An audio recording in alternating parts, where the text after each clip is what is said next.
ગુજરાતનો આવાજ।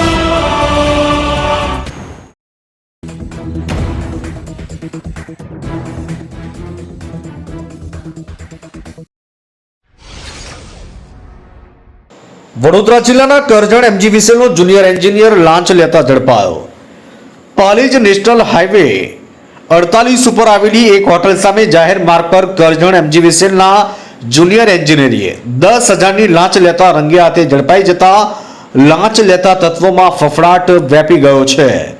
વડોદરા જિલ્લાના કરજણ તાલુકાના ગામે ખેતીલાયક જમીન ધરાવતા ખેડૂત જમીનમાં નવું વીજ કનેક્શન મેળવવા સબ ડિવિઝન કરજણ 2 ખાતે અરજી કરી ક્વોટેશન મુજબ ફી ભરવામાં આવી, તેમ છતાં વીજ કનેક્શન ન આવતા ખેડૂત આક્ષેપિતને મળી રજૂઆત કરતા આક્ષેપિતે નવું વીજ કનેક્શન આપી ટીસી ટ્રાન્સફોર્મર જગ્યાની ઉપર મુકાવવા અને વીજ કનેક્શન ચાલુ કરી આપવાના આવેશ પેટે રૂપિયા 10,000ની લાંચની માંગણી કરી। જે લાંચની રકમ ફરિયાદી આપવા માંગતા ન હોય ત્યારે એસીબીનો સંપર્ક કરી ફરિયાદ આપી હતી, જેના આધારે લાંચના છટકાનું આયોજન કર્યું હતું। જે દરમિયાન જુનિયર એન્જિનિયર જયમીત કુમાર મહેશભાઈ પટેલ ખેડૂત સાથે તે બાબતે વાતચીત કરી લાંચની રકમ સ્વીકારી સ્થળ પર એસીબીના હાથે ઝડપાઈ ગયો।